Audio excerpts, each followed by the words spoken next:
पुण्यातून पुन्हा एकदा मन सुन्न करणारी घटना समोर आली आहे। वडगाव बुद्रुक परिसरातील एका हाऊसिंग सोसायटीमध्ये अवघ्या 7 वर्षांच्या चिमुकल्याचा लिफ्टमध्ये अडकून दुर्दैवी मृत्यू झालाय।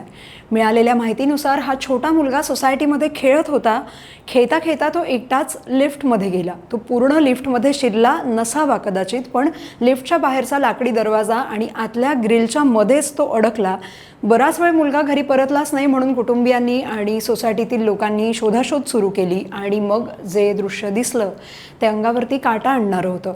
मुलगा लिफ्टमध्ये अडकलेल्या अवस्थेत आढळला। फायर ब्रिगेडला तातडीनं बोलवण्यात आलं। मोठ्या प्रयत्नांनंतर त्याला बाहेर काढण्यात आलं, पण दुर्दैवानं रुग्णालयात नेण्यापूर्वीच त्याचा मृत्यू झाला होता। या घटनेनंतर संपूर्ण परिसरात हळहळ व्यक्त केली जातीये। पोलिसांनी आकस्मिक मृत्यूची नोंद करून तपास सुरू केलाय। पण हा अपघात फक्त एक बातमी नाहीये, तर पालकांसाठी एक मोठा इशारा सुद्धा आहे।